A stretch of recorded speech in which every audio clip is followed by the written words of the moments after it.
స్థానిక రావులమ్మ నగర్లో MLA camp ఆఫీసులో విలేకరుల సమావేశాన్ని ఏర్పాట్లు చేసిన జగ్గంపేట శాసనసభ్యులు జ్యోతుల నెహ్రూ ఈ కార్యక్రమానికి ముఖ్య అతిథిగా కాకినాడ జిల్లా బీజేపీ అధ్యక్షులు చిలుకూరు రామ్ కుమార్ హాజరయ్యారు. ఈ సందర్భంగా రామ్ కుమార్ మాట్లాడుతూ నెల రోజుల క్రితం ఎమ్మెల్యే జ్యోతుల నెహ్రూను కలవడం, ఆయన కేంద్ర సహకారంతోని మోడల్ డిగ్రీ కాలేజ్ ల్యాబ్కు మరియు వాటికి అవసరమైన పరికరాల కోసం కేంద్ర ప్రభుత్వం నుంచి SPMCL నిధులు కేటాయించాలని కోరడం, వెంటనే నిధులు రావడం జరిగిందని, పనిచేసే నాయకుడు జ్యోతుల నెహ్రూ లాంటి వ్యక్తికి అన్ని విధాలా సహకరిస్తాము అంటూ తెలియజేశారు. ఈ సందర్భంగా ఎమ్మెల్యే జ్యోతుల నెహ్రూ మాట్లాడుతూ కాలేజీకి కోరిన వెంటనే కేంద్ర ప్రభుత్వ నిధులు సమకూర్చిన రామ్ కుమార్ కు కృతజ్ఞతలు తెలియజేసుకుంటున్నామని, గత 2019 నుంచి 24 వరకు కాలేజీ గత పాలకుల వల్ల ఏ విధమైన అభివృద్ధికి నోచుకోలేదని, ఈ రోజు కేంద్ర ప్రభుత్వ నిధులతో పాటు రాష్ట్ర మంత్రి లోకేష్ ని కూడా 35 లక్షల రూపాయలు కోరడం, ఆయన వెంటనే స్పందించి నిధులు కేటాయించడం జరిగిందని, పనిచేసే ప్రభుత్వం కూటమి ప్రభుత్వం అనడానికి ఇదే నిదర్శనమని ఎమ్మెల్యే అన్నారు. ఈ కార్యక్రమంలోని SS అప్పలరాజు, మారిశెట్టి భద్రం, కొత్త కొండబాబు, బీజేపీ ఇన్ఛార్జ్ దాట్ల కృష్ణవర్మ, జిల్లా బీజేపీ ఉపాధ్యక్షురాలు కామినేని జయశ్రీ, దాసరి తమ్మన్న, త్వర తదితరులు పాల్గొన్నారు. మొన్ననే రిటైర్ అయిన చంద్రనాయుడు గారు మా దృష్టికి తీసుకురావడం జరిగింది. ఇలాగా చాలామంది స్టూడెంట్స్ ఉన్నారండి, ఎక్విప్మెంట్ లేకపోవడం వల్ల పూర్తిగా వాళ్ళకి రావాల్సిన ఎడ్యుకేషన్ రావట్లేదని చెప్పడం జరిగింది. సో వెంటనే నేను మనకి గవర్నమెంట్ మింట్ ఉంది, ఆ కంపెనీకి నేను తెలియజేయడం జరిగింది. దానిలో నేను డైరెక్టర్ని CSR ఫండ్స్ రిక్వెస్ట్ చేయడం జరిగింది. 50 లక్షల 9,000 ప్రపోజల్ మనం పెట్టడం జరిగింది. దానికి సంబంధించి ఆఫీసర్స్ గత నెల 24వ తారీఖున ఎమ్మెల్యే గారిని కూడా కలిసి ఇన్స్పెక్ట్ చేయడం జరిగింది. సో ఆ ప్రపోజల్ అప్రూవ్ అయింది, శాంక్షన్ అయింది. సో ఇదంతా కూడా జెమ్ పోర్టల్ అంటే గవర్నమెంట్ ఈ పోర్టల్ ద్వారానే ప్రొక్యూర్ చేసి ఈ మన కాలేజ్కి ఇవ్వడం జరుగుతుంది. ఈ విషయంలో ఎమ్మెల్యే గారికి చాలా ధన్యవాదాలు. వారు వచ్చి ఎమ్మెల్యే గారితో మాట్లాడడం, ఎమ్మెల్యే గారు కూడా కొన్ని సజెషన్స్ ఇవ్వడం జరిగింది, డిగ్రీ కాలేజ్ ఏ విధంగా మనం ఇంప్రూవ్ చేయొచ్చు. సో రాబోయే రోజుల్లో ఆ ఎక్విప్మెంట్ రావడంతో తప్పకుండా స్టూడెంట్స్ బెనిఫిట్ అవుతారు. అదేవిధంగా మోడీ గారి ప్రభుత్వం మన దేశం వికసిత్ భారత్ అంటే డెవలప్డ్ కంట్రీగా 2047 నాటికి డెవలప్డ్ కంట్రీగా తయారవ్వాలని గట్టి ప్రయత్నం చేస్తూ ఉన్నారు. ఆ విధంగా ప్రణాళికలు కూడా రచిస్తూ ఉన్నారు. దానికి అనుగుణంగా మన చంద్రబాబు నాయుడు గారు ఈ మధ్యనే ట్వీట్ కూడా చేయడం జరిగింది. 2047 నాటికి అభివృద్ధి చెందిన మన ఆంధ్రప్రదేశ్ కోసం సజెషన్స్ ఇవ్వండి అని ప్రతి ఒక్కరిని అడగడం జరిగింది.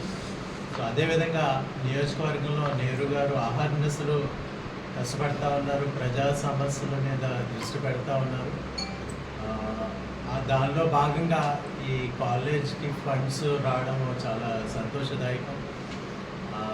లాస్ట్ టైం కలిసినప్పుడు నా వైపు సీరియస్గా చూసి ఆలోచిస్తూ ఉన్నారు, ఏంటంటే నెహ్రూ గారు ఏంటి ఆలోచిస్తున్నారు అంత సీరియస్గా అంటే మిమ్మల్ని ఎలా ఉపయోగించుకోవాలని ఆలోచిస్తున్నానండి అన్నారు. అంత మంచి ప్రజానాయకులు మేమంతా కూడా ఆయనకి అండదండగా ఉంటాము. ప్రతి ఒక్కళ్ళు కూడా NDA పార్ట్నర్స్ సంబంధించి నాయకులు వారి స్థాయి ప్రకారం కూడా ఈ నియోజకవర్గాల అభివృద్ధి, మన జిల్లా కూడా అభివృద్ధి చెందే విధంగా తప్పకుండా ఎమ్మెల్యే గారికి అండగా నిలుస్తాము. మా వంతు ప్రయత్నము మేము రాబోయే రోజుల్లో తప్పకుండా చేస్తాము. అదేవిధంగా ఇదే కాకుండా మన జిల్లాకి సంబంధించి ఏరియా హాస్పిటల్స్కి ఇదే కంపెనీ గవర్నమెంట్ మింటూ 65 లక్షలు శాంక్షన్ చేయడం జరిగింది. మనకు కూడా కమ్యూనిటీ హెల్త్ సెంటర్స్ ఇవి ఉన్నాయి కనుక మనం ఏమన్నా ప్రపోజల్ ఉందంటే వాళ్ళు చిన్న ప్రపోజల్ ఇచ్చారు, అది కూడా ఇందులో భాగంగా తుని, జగ్గంపేట ఇవన్నీ కూడా కవర్ చేయడం జరిగింది. అదేవిధంగా మనకి అంగన్వాడీ సెంటర్స్లో జిల్లాలో 3,500 మంది పిల్లలు అండర్ నరేజ్ అంటే తక్కువ వెయిట్ ఉన్న వాళ్ళని గుర్తించడం జరిగింది. అంగన్వాడీలో పౌష్టిక ఆహారం ఇవ్వడం జరుగుతుంది, కానీ అందులోనే 3,500 మంది జిల్లాలో గుర్తించడం జరిగింది. అందులో జగ్గంపేటలో కూడా ఒక 350 మంది పిల్లలు ఆర్గనైజ్డ్ ఉన్నారు. వారికి ఈ కంపెనీ 78 లక్షలు శాంక్షన్ చేయడం జరిగింది. ఆ ప్రాజెక్ట్ ఇంప్లిమెంటేషన్లో ఉంది. గత 6 నెలల నుంచి ఈ ప్రాజెక్ట్ నడుస్తుంది. రిజల్ట్స్ కూడా బాగున్నాయి. దగ్గర 85% చిల్డ్రన్, అందులోని 85% చిల్డ్రన్ నార్మల్ ఏజ్కి రావడం జరిగింది. సో ఈ విధంగా మా వైపు నుంచి ఎమ్మెల్యే గారికి అండగా ఉంటూ ఏదైనా సిఎస్ఆర్ ఫండ్స్ ఇలాగా గవర్నమెంట్ కంపెనీస్ కానీ అలాగే ప్రైవేట్ కంపెనీస్ కూడా వాళ్ళకు వచ్చిన ప్రాఫిట్స్లో 2% ఇవ్వాలి. పెద్ద కంపెనీలు, ప్రైవేట్ కంపెనీస్. ఆంధ్ర రాష్ట్రంలో ఎన్డీఏ ప్రభుత్వం పనిచేస్తుంది అనడానికి ఇది ఒక ఉదాహరణ. ఓకే, అయితే రామ్ కుమార్ గారికి మొత్తం మనస్ఫూర్తిగా నేను ధన్యవాదాలు సరే తెలియజేసుకున్నాను. ప్రత్యేకంగా కృతజ్ఞతలు కూడా తెలియజేసుకుంటున్నాను. ఇదే రకంగా మీ దగ్గర నుంచి ఉన్నటువంటి, మీ సంస్థలో ఉన్నటువంటి అవకాశాలన్నింటినీ మా నియోజకవర్గానికి, ఎందుకంటే పేరుకి ఇది నేషనల్ హైవేని ఆనుకుని ఉన్నటువంటి నియోజకవర్గం అన్న అన్ని రకాలుగానే కూడా వెనకబడ్డటువంటి నియోజకవర్గం. ఒక పరిశ్రమ లేదు చెప్పుకోదగ్గది, ఒక విద్యాలయం లేదు, ఒక హాస్పిటల్ లేదు.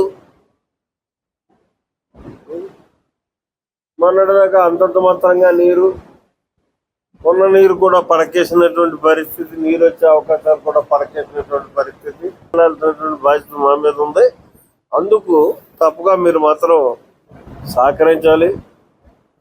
తొందరలోనే నేను ఒక మంచి ప్రాజెక్ట్ ఒకదాన్ని తయారు చేస్తున్నాను ఈ విద్యా విధానం మీద. దాని మీద సెంటర్లో మిమ్మల్ని ఉపయోగించుకుంటారు. మీరు తప్పగా నాకు ఉపయోగపడాలి రామ్ కుమార్ గారు అని చెప్పేసి మనం చేసుకుంటూ మళ్ళీ మరొకసారి పదాలు చేసుకుంటూ సెలవు తీసుకుంటాం.